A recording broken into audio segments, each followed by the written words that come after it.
Hey everyone, welcome to Watch the Stories. Here we bring you the most emotional, dramatic, and unforgettable tales from every corner of life. So sit back, relax, and get ready to feel every emotion. Because this is where stories come alive. I hear her laugh before I hear the words. I'm standing in the hallway outside our bedroom, hand frozen on the doorknob when Claire's voice cuts through the wood like glass. Every single day with him is regret. I wake up next to him and think, God, what did I do to deserve this? Her friends laugh. I don't move. You're being dramatic, one of them says. I'm not. Claire's voice drops, but I hear every syllable. I wish I could end this nightmare, just wake up and he's gone. The doorknob burns under my palm. I step back. Then another step. Then I'm in the kitchen, staring at the counter where I left her coffee this morning. 2 sugars, splash of cream, exactly how she likes it. I've been making her coffee for 8 years. I pour the cup down the sink and watch it spiral into nothing. The next morning, I kiss her forehead before work. She smiles without opening her eyes. You're the best, she murmurs. I say nothing. At my desk, I open my laptop and stare at the screen until my vision blurs. I'm an IT manager at a mid-sized firm. Stable, boring, and visible. I make $60,000 a year. Claire makes twice that at her father's real estate company, where she's VP of operations. A title he gave her. A salary he inflated. I've never questioned it. I've been grateful. I type executive coaching programs into the search bar. Delete it. Type business MBA accelerated. Delete that too. Then I type venture capital networking groups. My phone buzzes. Claire, don't forget dinner tonight. My parents are coming. Wear the blue shirt. I close the laptop. Open it again. Click submit on a $5,000 entrepreneurship bootcamp that starts in 3 days. The money comes from our savings. The same account she doesn't know I check. The same account that shows monthly transfers to a name I don't recognize. J. Holloway. I don't investigate. Not yet. Dinner is theater. Claire's father, Richard, sits at the head of our table like it's his.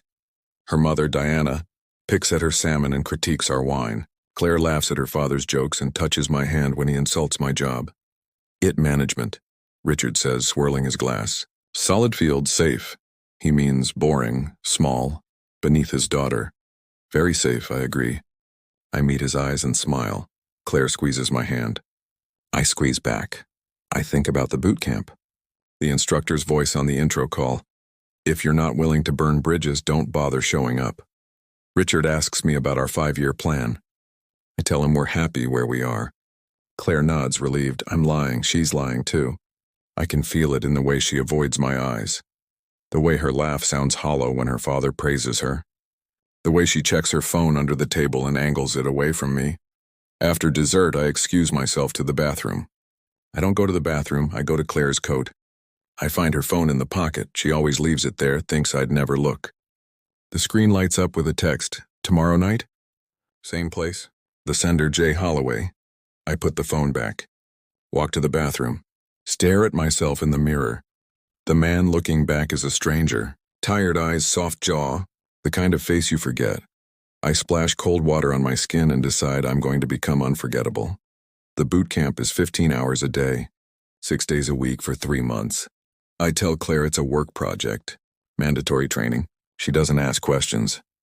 At night I come home and she's already asleep, or pretending to be. I start to see the patterns, the late meetings that don't match her calendar, the new perfume. The way she showers before bed now, not after. I could confront her.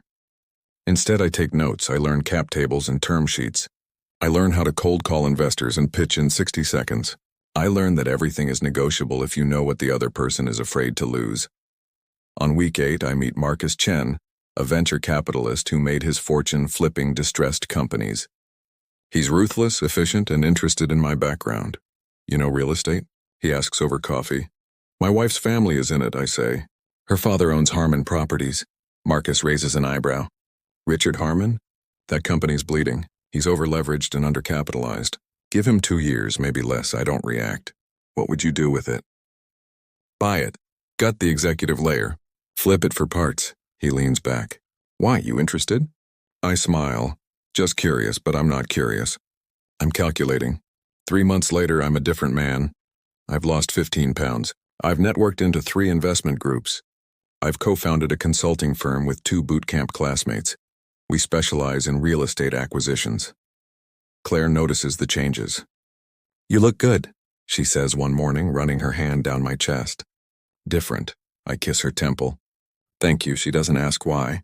She's too distracted. Jay Holloway is texting more frequently now. I know because I cloned her phone 2 weeks ago. Tonight I'm meeting Marcus for drinks. He has a proposal. Claire thinks I'm working late. She's meeting Jay Holloway at the Belmont Hotel. I know because I booked the room next door. As I button my shirt, the blue one she likes, I catch my reflection again. The stranger is gone. The man looking back is a predator. And the nightmare, it's just beginning. The audio feed crackles in my ear as I sit in the hotel room staring at the wall that separates me from my wife. "I can't keep doing this," Claire says. Her voice is muffled but clear enough. "Then don't." Jay Holloway's voice is male, smooth, younger than mine. "Leave him." Silence. I imagine her face, the way her forehead creases when she's conflicted, the way she bites her bottom lip. "It's not that simple," she says. "My father, fuck your father." I should feel rage. Instead, I feel nothing. I've spent 3 months turning pain into fuel, and now there's only the cold burn of forward motion. I pull the earpiece out and pocket the receiver. I don't need to hear more. I already know what I need to know. Marcus's proposal is simple. His fund acquires Harmon Properties through a shell company. I consult on the deal, provide inside intelligence, help orchestrate the transition. In exchange, I get a 12% equity stake and a seat on the board. "You're asking me to destroy my father-in-law," I say. Marcus shrugs. "I'm asking you to make 7 figures. What you do with it is your business." I think about Claire in that hotel room. The way she said, "I can't keep doing this," not "I love you," not "I'm sorry." Just exhaustion. Obligation. I think about 8 years of coffee. 8 years of wearing the shirt she picked. 8 years of being the safe choice. "I'm in," I say. We shake hands. I feel nothing. At home, Claire is waiting up. She's wearing the silk robe I bought her for Christmas, hair damp from the shower. "Hey," she says, smiling. "How was work?" "Long." I set my briefcase down. "You?" "Same. My dad's stressed about the quarterly numbers." She pours me a glass of wine. "He asked if you'd be willing to help with their IT infrastructure." "Pro bono?" "Of course he did. Sure," I say. "Happy to help." She kisses me. I taste mint and guilt. "You're too good to me," she whispers. I hold her close and think. You have no idea. The due diligence phase takes 6 weeks. I feed Marcus everything. Inflated asset valuations, undisclosed liens, deferred maintenance costs Richard has been hiding from his board. Claire helps without knowing it. Every time she vents about her father's decisions, every time she shows me internal memos, every time she complains about Jay Holloway's advice on restructuring, Jay Holloway. I finally have a face to the name. He's 32, former McKinsey consultant, now Richard's strategic advisor. Handsome in that generic way, tailored suits, good hair, empty eyes. Claire introduced us at a company mixer. He shook my hand and smiled like I was furniture. "Your wife speaks highly of you," he said. "Does she?" I replied. His smile faltered. "Good." But then something shifts. I'm reviewing documents late one night when I find an email chain between Richard and Jay Holloway. It's encrypted, but I have Claire's master password. She's used the same one since college. The subject line, contingency protocol. See, I open it. Richard. If she asks again, tell her no.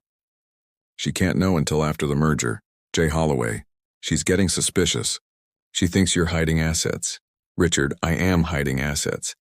That's the point. Once Harmon Pacific closes, her equity vests and she'll be fine. Until then, she stays in the dark, Jay Holloway. And if she doesn't stay in the dark? Richard. Then we have a problem. I read it twice. 3 times Claire isn't having an affair. She's investigating her father, and Jay Holloway isn't her lover. He's her father's fixer. I confront her that night. Not with accusations, with strategy. "I need to tell you something," I say, sitting across from her at the kitchen table. She looks up from her laptop, wary. "Okay, your father's company is insolvent. He's been doctoring the books for at least 2 years. Her face goes white. "How do you—" "I've been consulting on an acquisition deal. The buyers are doing forensic accounting. It's bad, Claire. Really bad." She stands, pacing. "Why didn't you tell me?" Because I thought you knew. I hand her my tablet, the email chain displayed. Until I found this, she reads in silence. When she looks up, her eyes are wet. He's been lying to me, she whispers. About everything. Not just you. The board. The investors. If this goes public, he'll go to prison. I nod. She sits back down, hands shaking. What do I do? This is the moment. The fulcrum. I could tell her the truth. That I'm part of the acquisition team. That I've been engineering her father's downfall. That every kind word I've spoken for 3 months has been strategy. Instead, I take her hand. We protect ourselves, I say. You distance yourself from the company publicly before the deal closes. But he's my father. He's a criminal. I soften my voice. Claire, I know this is hard. But if you stay associated with Harmon Properties, you'll go down with him. She's crying now. I pull her into my arms and let her break. I'm so sorry, she sobs. I've been so awful to you. I thought, shh, it's okay. It's not. I said terrible things. I've been distant. I thought you didn't care anymore. I stroke her hair. I've always cared. I don't deserve you. I close my eyes. You're right, I think. You don't. The next week, Claire resigns from Harmon Properties. The press release cites philosophical differences and pursuing new opportunities. Richard is furious. He calls her a traitor, a coward, an ungrateful child. She comes home in tears and I hold her while she cries. Marcus calls that night. Smart move having her resign. Cleaner that way. Yeah, I say, watching Claire sleep. Cleaner? We close in 3 weeks. Then you're a rich man. I hang up. Claire rolls over, reaching for me in her sleep. I take her hand. She thinks I'm saving her. She has no idea I'm the one who pushed her off the cliff. The acquisition closes on a Tuesday. Harmon Properties is now a subsidiary of Vanguard Capital Holdings, the shell company Marcus created. Richard doesn't know I'm involved. The paperwork lists me as anonymous investor number 4. He does know he's ruined. The deal stripped him of control, dissolved his executive salary, and locked him into a 2-year non-compete. He can't work in real estate. He can't even consult. When he signed, his hands were shaking. I know because I watched from Marcus's office via video feed. Congratulations, Marcus says, pouring scotch. You just made $3.2 million. I stare at the number on the wire transfer confirmation. It doesn't feel real. Nothing feels real anymore. At home, Claire is cooking dinner, something she hasn't done in months. She's humming, lighter than I've seen her since. I can't remember. Hey, she says, kissing me. How was work? Good, closed a big deal. That's great, baby. She hands me a glass of wine. I've been thinking, maybe we should take a trip. Get away for a while, reconnect. I search her face for deception, find only hope. I'd like that, I say. We eat pasta and talk about nothing. Movies, weather, the neighbor's new dog. It's easy, comfortable. For a moment, I forget what I've done. Then her phone buzzes. She glances at it and her face tightens. What is it? My dad. She sets the phone down. He wants to meet tomorrow. Says it's urgent. Are you going to go? I don't know. She looks at me. Should I? The question hangs between us. I could tell her no. I could protect her from what's coming, but I need her to see. I need her to know what kind of man her father really is. I think you should, I say. Get closure. She nods slowly. Yeah, maybe you're right. I follow her. I shouldn't, but I do. I tell myself it's to protect her, but that's a lie. I want to see the moment she realizes who I've become. They meet at a coffee shop downtown.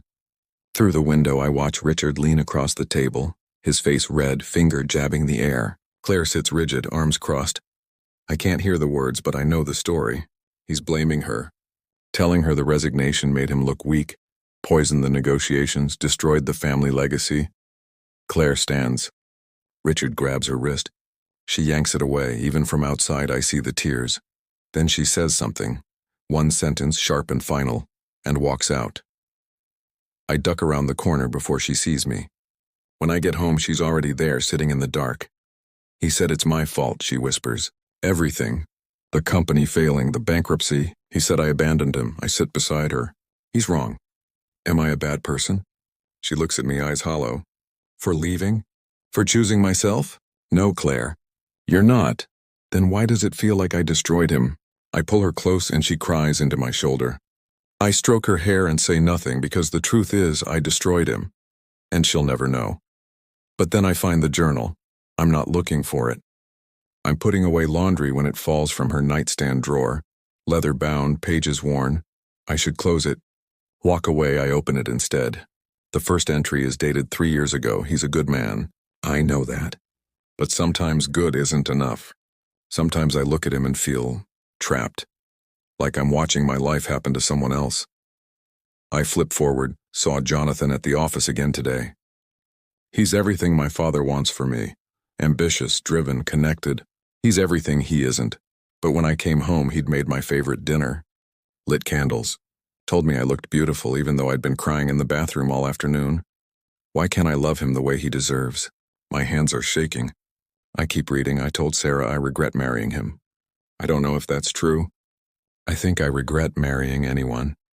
I think I regret being born into this family, this life, this cage my father built. But it was easier to blame him. Easier to make him the villain. God, I'm a coward. The last entry is dated 2 weeks ago. He's been different lately. Stronger. I catch him watching me sometimes and I can't read his face anymore. It scares me, but it also makes me want him again. What's wrong with me? I close the journal. Set it back exactly where I found it. I walk to the bathroom and grip the sink, staring at my reflection. This isn't who I wanted to be. That night, Marcus calls. We need to talk about the restructuring. I'm installing new leadership next week.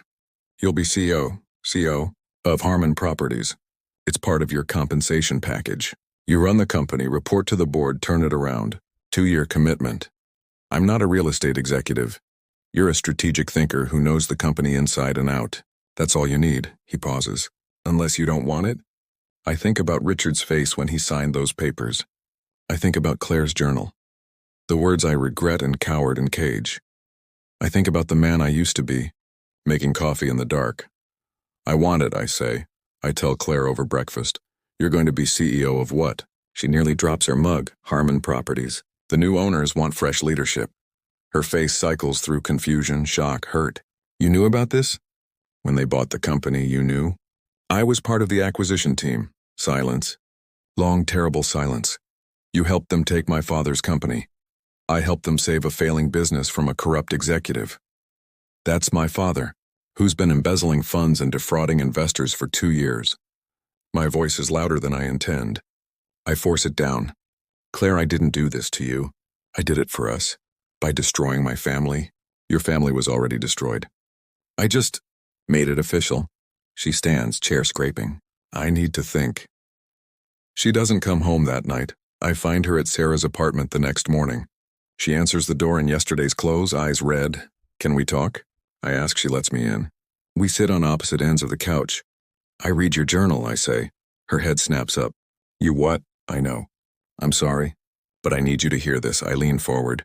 3 months ago, I heard you tell your friends you regretted marrying me. That every day with me was a nightmare. Her face crumbles. Oh my God, I'm not angry. I'm telling you so you understand. I take a breath. That night I decided to become someone you couldn't regret. Someone who could give you a life your father would be proud of. Someone worthy of you. By destroying my family. By freeing you from them. I meet her eyes. Your father was using you, Claire. The company, the title, J. Holloway, it was all to control you. Keep you dependent. And you're different. Yes, because I'm giving you a choice. I stand. I'm taking the CEO position. If you want to be with me and the real me, not the safe one you settled for, then stay. If you don't, I'll walk away. You keep the house, half of everything. No fight, she's crying now. I don't know who you are anymore. I'm the man you wished I could be. I move to the door. You have until Friday to decide. I leave her there sobbing on Sarah's couch, and I feel for the first time in months like I might actually be free. She chooses me on Friday. She shows up at my new office, in our old office, Richard's office, now gutted and redesigned with glass and steel. I'm staying, she says, standing in the doorway. I look up from the contracts I'm reviewing. Why? Because you're right. About my father. About me. She steps inside, closing the door. About everything. That's not an answer. She sits across from me, hands folded. I've spent my whole life trying to be what other people wanted. The perfect daughter. The perfect wife. The perfect executive. Her voice cracks. I was so miserable I blamed you for it. Because you were the only one I could hurt without consequences. I say nothing, but you fought back. Not by yelling or leaving. By becoming this. She gestures at the office at me. Someone I can't control. Someone I have to choose, not settle for. And that's what you want? A husband you can't control? I want a partner I can respect. She leans forward. I want you. The real you. Not the man who made my coffee and wore the right shirt. I study her face. The hope and fear and something else, and something that looks like hunger. Okay, I say, okay. We start over. No more lies. No more performance, she exhales, smiling. No more performance, we don't kiss. We shake hands, formal and strange, like strangers negotiating a treaty. That night, we make love for the first time in months. It's different, raw and desperate and real. Afterward, she traces the new muscles on my chest. When did you get so strong? She whispers. When I stopped carrying you, I say. She flinches, then laughs. It's the first honest sound I've heard from her in years, but the past isn't finished with us. Richard shows up at the house on a Sunday morning, drunk and furious. I'm making coffee. Old habits die hard. When he pounds on the door. Open up, you fucking vulture. Claire freezes. Don't answer it. I open the door. Richard lurches inside, pointing at me with a shaking hand. You think you're clever? You think you won? I think you're trespassing. That was my company. I built it from nothing. You built it on fraud, he swings. I catch his wrist, twist it just enough to hurt without breaking. He crumples. Get out, I say quietly. Now, Claire appears behind me. Dad, please, don't. He looks at her with such venom I actually step between them. You chose him over me. Over your own blood. You chose yourself over everyone, she says. Including me. I gave you everything. You gave me a cage. Richard staggers back, something broken in his face. For a moment, I almost feel sorry for him. Then he speaks. You deserve each other. Two traitors. He looks at me. I know what you did. I know you planned this, and one day she'll figure it out too. He slams the door on his way out. Claire is shaking. I hold her and she buries her face in my chest. He's lying, she says. Right, you didn't plan this. I should tell her. Right now, before it's too late. Of course not, I say. But Richard plants the seed. Over the next week, Claire starts asking questions. Small ones at first. When exactly did you join the acquisition team? How did you know about the fraud? I answer carefully, threading truth with omission. Then she finds the bootcamp certificate in my desk drawer. The dates. You started this 3 months before I resigned, she says, holding it up. 3 months before you discovered the fraud. I was trying to better myself. By infiltrating my father's company. By building a future for us. Bullshit. She's crying now, angry and hurt. You heard me that night, didn't you? When I said I regretted marrying you, I don't answer. Oh my God. She backs away. This whole thing, the company, the CEO position, saving me from my father, it was revenge. It was justice. It was revenge. You wanted to hurt me. I wanted you to see me. The words explode out raw and desperate. For 8 years, I was invisible. A nice guy. A safe bet. Someone you settled for. I stepped toward her. So yes, I heard you that night. And yes, I decided to burn it all down. But I didn't do it to hurt you. I did it to save myself. She's shaking her head, tears streaming. I don't know who you are. I'm the man you made, I say. She stares at me for a long moment. Then she grabs her keys and leaves. I don't follow her. I sit in the silence and feel the weight of what I've done. Not just to Richard, but to Claire. To us, I built an empire out of pain, and now I'm king of the ashes, Marcus calls. Heard your wife walked out. You okay? No? Want my advice? Let her go. Women like that, complicated, damaged, they're not worth it. You don't know her. I know you sacrificed everything to punish her. That's not love, man. That's obsession. I hang up. He's wrong. It was love. But maybe love and obsession aren't so different after all. She comes back 3 days later. I'm sitting in the dark when she walks in. She doesn't turn on the lights. I talked to my therapist, she says. She asked me what I wanted. Not what I should want. Not what's right, just what I wanted. And you. She sits beside me. Even though you're a liar. Even though you destroyed my father. Even though I don't know if I can trust you. Why? Because you're the only person who ever fought for me. Even if you were fighting against me, she takes my hand. I've been fighting alone my whole life. I'm tired. We sit in the dark holding hands like children. I'm tired too, I whisper. Then let's stop fighting.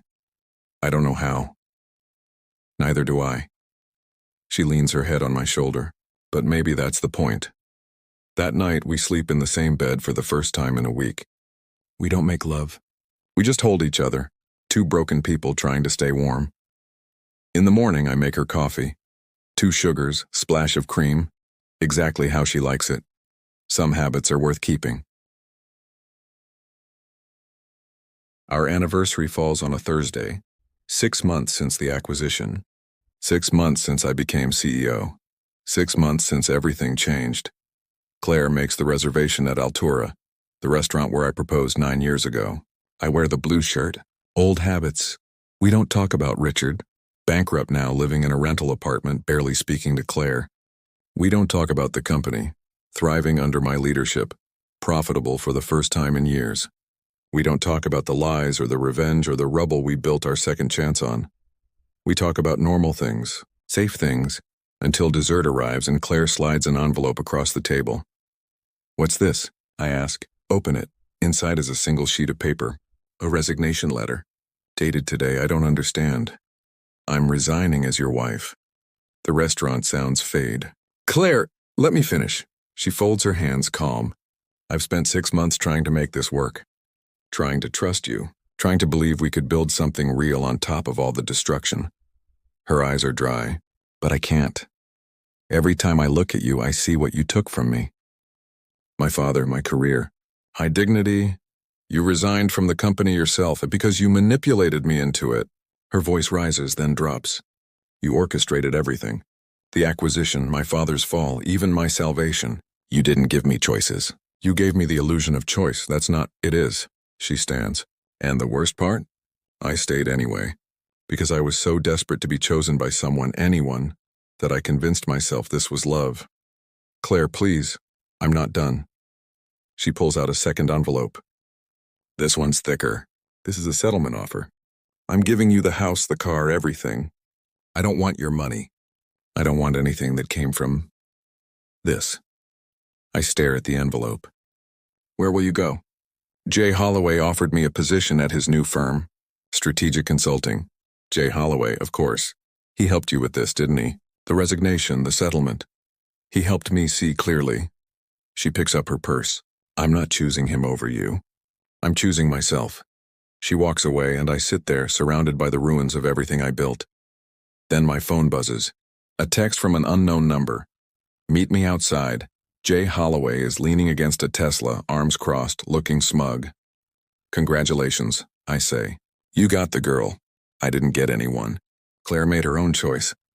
He pushes off the car. But I wanted to talk to you. CEO to consultant. I'm listening. Richard didn't embezzle those funds. The world tilts. What? He was sloppy, sure. Over-leveraged, bad at math. But the fraud you exposed? The doctored books? Jonathan smiles. That was me. I can't speak. Richard hired me 2 years ago to fix his mess. Instead, I made it worse. Systematically, carefully. He steps closer. I knew someone would eventually audit the company.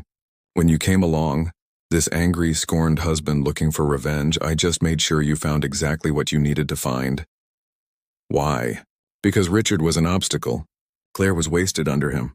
He shrugs. So I set him up, let you knock him down, and waited for the dust to settle.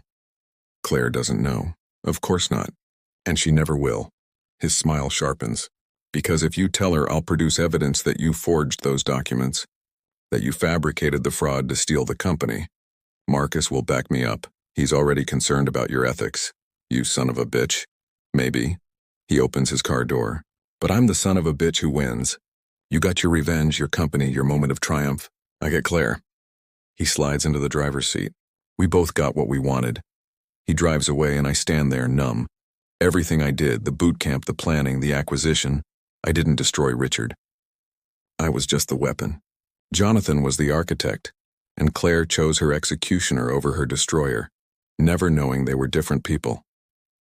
I go back inside. The table is cleared, the check paid. The waiter asks if I need anything. No, I say. I'm done. I walk home, our home, my home, and sit in the dark. My phone rings. Marcus. Heard about the divorce. Tough break. He pauses. But listen, we got another deal. Smaller company, similar setup. Owners bleeding cash, family drama. Thought you might be interested. I think about Richard, broken and alone. About Claire, starting over with the man who orchestrated her father's ruin. About the life I destroyed to build an empire I don't even want. No, I say. I'm out. Out? You're the best operator I've got. I'm done, Marcus. Done acquiring, done destroying, done playing the game. I hang up. The silence is absolute. But then I see it. Claire's journal, still on the nightstand where I found it months ago. I open it to the last page. There's a new entry dated yesterday. I'm leaving him tomorrow. Jonathan thinks it's the right move, and maybe it is. But part of me wonders if I'm running again. If I'm choosing safety over truth. He made me a monster by treating me like one. But I made him a monster by never seeing him in the first place. Maybe we were always broken.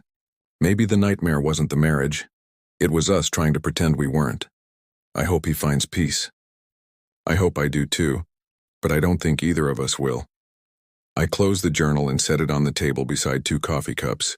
One empty, one full. Then I do something I haven't done in months. I cry, not for Claire. Not for us. For the man I used to be who made coffee in the dark and thought love was enough.